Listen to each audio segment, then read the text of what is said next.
Okay, so meron na naman tayong phone ulit na napapanahon yung review nito. I know this is another late review pero promise ko sa inyo guys, saktong-sakto lang yung timing ng review ko dahil affordable or mas affordable na lalo yung phone na to. Ito yung Redmi Note 12 4G.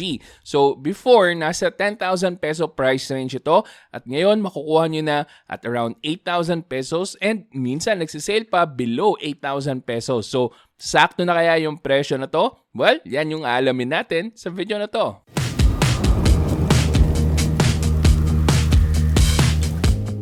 Okay guys, so simulan na natin agad sa hardware nito. So meron tong 3.5mm headphone jack, meron ding expandable memory card slot dahil meron tong triple card slot. So pwedeng dual SIM plus a micro SD card. Yung fingerprint scanner naman nito is side mounted and it's on top of the power button. And meron lang itong mono speaker but ito yung surprising part, malakas yung mono speaker na nilagay nila dito. Pero ang best part talaga pagdating sa hardware nitong Redmi Note 12 4G is yung AMOLED display niya. So sa 7,000 to 8,000 pesos, meron ko ng AMOLED display sa isang phone. And huwag kayong mag-alala guys kasi mamaya ipapakita ko sa inyo yung side-by-side ng AMOLED na isang Redmi Note 12 and isang CV3 which is an upper tier mid-range na device. Makikita nyo kung gaano kaganda or gaano kalupit para magkaroon kayo ng idea kung ano nga ba yung quality ng AMOLED na nilagay nila dito. But before that, pag-usapan na muna natin yung performance nito. So, performance-wise, kung benchmark ang usapan, aabot lang siya ng close to 300,000 ang Antutu benchmark points. Pero yung Antutu benchmark test na ginawa ko, medyo kulang kasi hindi siya nakakuha ng data about the GPU power nitong Snapdragon 685. And speaking of Snapdragon 685, this is almost the same as the Snapdragon 680 which I said na dapat nyo iwasan pero kinwalify ko naman yan guys. Depende sa presyo kasi maraming hardware limitations itong Snapdragon 680 and pati na rin yung bigger brother niyan na Snapdragon 695. But if you can get this under 10,000 pesos like it is with the Redmi Note 12 4G, okay lang sa akin to. So bakit okay lang sa akin to? Kasi for casual use, whether you're just browsing the internet, reading a manga, browsing TikTok, wala po kayong ma-encounter na problema. Siguro the biggest problem na encounter ko pagdating sa performance is yung pag-preview ng photos na kinuha mo. So kung nag-shoot ka ng photos with the Redmi Note 12, mapapansin mo na mabagal mag-open yung preview ng photo na kakakuha mo lang. So I'm guessing this has something to do with the processing power but also maybe with the UI dahil meron tong MIUI 14 na baka masyadong mabigat para sa isang Snapdragon 685 at hindi niya talaga kayang patakbuhin ng smoothly compared to the other mid-range chipsets. Pero tulad ng sinabi ko, doon ko lang naman napansin yung kahinaan ng chipset na ginamit nila dito. Now, pagdating naman sa gaming, of course, medyo limited din yung graphical settings na makukuha natin. And yung mapapakita ko lang sa inyo na gameplay is yung sa League of Legends Wild Rift. Actually, may mga settings ako na nakuha with other games. Ayun nga lang, na-delete yung mga screenshot files ko. Pero ito yung preview. Nakikita nyo naman na binuview ko pa sa gallery ng phone ko mismo yung mga screenshots na binabanggit ko. And tingnan natin kung kaya ng video editor natin na i-zoom in at maipakita sa inyo yung ilan sa mga settings na nakuhanan natin.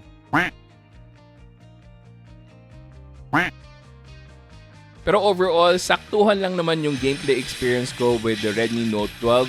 It's not meant to be a gaming phone. This is more of a casual phone na you would probably give to your kids na hindi naman hardcore gamers na kung Mobile Legends and Call of Duty Mobile lang naman yung nilalaro nila and they don't really need the maximum graphical settings, pwede na po ito. So just temper your expectations kasi kung iniisip nyo na pwede to pang baraga na gaming, well, baka ma-disappoint kayo. And by the way guys, para sa mga gamers out there na pinag-iisipang kunin itong Redmi Note 12, pagdating sa hardware, activated po yung 10-finger touch dito. And then, meron din itong gyroscope na hindi po delayed. So, pwede nyo pong mapakinabangan yung gyroscope ng Redmi Note 12 4G. Next up, diretso na tayo sa display nito. So, again, meron tong AMOLED na 120Hz which is surprising at this price range. Dati-rate, mahirap makahanap ng ganang klaseng specs at below 10,000 pesos na price range. Pero ngayon, eto, binibigay sa atin ng Redmi. And also, Full HD resolution. Kung maalala nyo, yung Oppo, binigyan tayo ng A78 na merong 720p resolution IPS LCD at 15,000 pesos, di ba? Nakakahiya pag kinumpara mo sa isang phone na ganito yung binibigay na specs.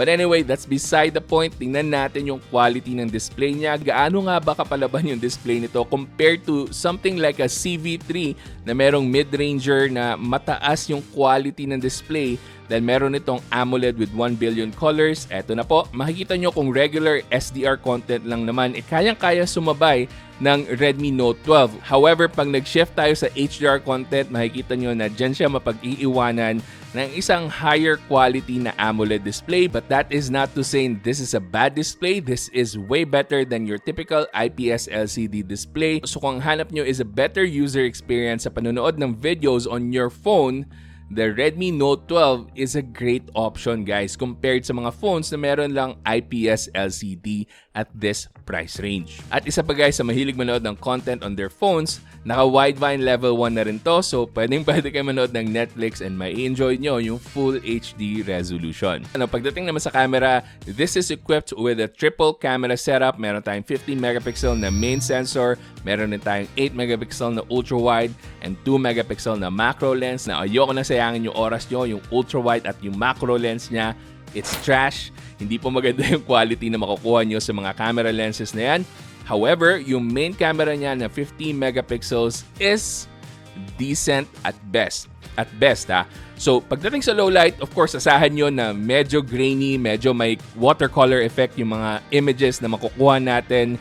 So, hindi siya ganun ka-sharp, hindi na siya ganun ka-detailed, pero pwede na at this price range. Pagdating naman sa daylight shots, okay naman yung mga kuha natin. It's not gonna be the best, pero merong times na hit and meron times na miss naman siya. So, hindi ganun ka-sharp all the time, pero there are times na pag natsyempohan mo and gumana ng tama yung AI niya, maganda yung makukuha nating photos. Pero kung shaky yung kamay mo dahil wala tayong OIS dito, so konting galaw lang, makikita nyo na blurry na yung mga shots na makukuha natin with the Redmi Note 12. Pagdating sa portrait mode, asahan nyo na medyo sablay yung edge detection feature ng mga Xiaomi phones. So, hindi po ganun kaganda yung portrait mode, yung bokeh effect na binibigay nila sa atin sa phone na to. And then yung selfie camera naman ito, I would highly suggest na you only take selfies in broad daylight or basta sakto yung ilaw or yung lighting dahil pag hindi, nako, very soft na yung image at talagang low quality ang makukuha nyo. Susunod, eto naman yung samples natin ng 1080p 30fps na rear camera shots.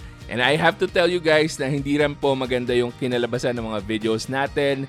Medyo may pagka-watercolor effect, medyo hindi ganun ka-sharp yung images, hindi ganun ka-detailed. So this is definitely not something that I would recommend kung video ang habol nyo sa isang device at this price range. So with that said, yung main camera lang talaga ng Redmi Note 12 ang maaasahan nyo na minsan magbibigay sa inyo ng decent quality photos. At panghuli naman, meron tayong 5,000 mAh na battery capacity at 33 watts na fast charging sa Redmi Note 12. And these are actually good specs at this price range kasi usually binibigyan lang tayo ng around 18 watts or 20 watts na charger. So at 8,000 pesos na meron kayong 33 watts na fast charging, that is a good deal and maasahan nyo na maglalast to for a full day dahil meron tong 6nm chipset na matipid naman sa battery. Makikita nyo na mataas yung standby time nito kung hindi nyo gagamitin gaano kung secondary phone lang. Pero uulit-ulitin ko, yung battery endurance, depende po talaga yan sa usage nyo.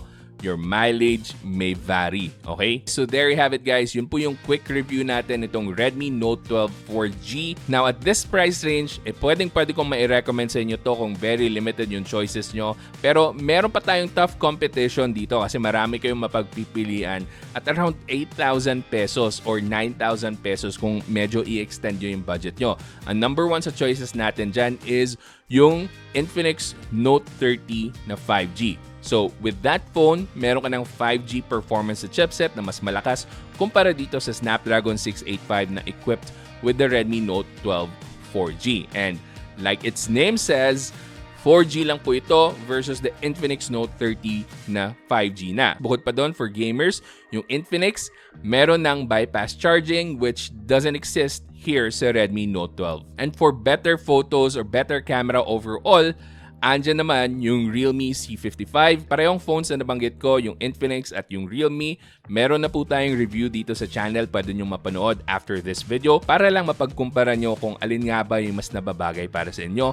Other options that exist as well are the Tecno Spark 10 Pro at meron na ring Infinix Hot 30. So, medyo tough yung competition. And also, let's not forget, meron ring Poco M5s and Poco M5. Both of those phones have better chipsets than the Redmi Note 12 4G. Pero ang masasabi ko lang in favor of the Redmi Note 12 4G is that mas maganda yung display niya kesa doon sa lahat ng nabanggit kong alternatives dito. So ito lang yung naka-AMOLED na merong 120Hz at this price range. So kung mas gusto nyo na mas maganda yung display nyo, this is something that I can highly recommend at this price point. And lahat po ng links, ilalagay ko dyan sa description box para makita nyo talaga yung legit at pinakamurang presyo na Redmi Note 12 in the market. So hopefully may natutunan kayo at nakatulong tong video sa inyo sa pagpili nyo ng phone. At kung gusto nyo pang manood ng mga videos ko, may mga ililink po ako dyan. Sigurado magugustuhan nyo yung mga yan. So hanggang sa susunod, ako nga pala ulit si Janus ng Pinoy Techdad. Kita-kita ulit tayo.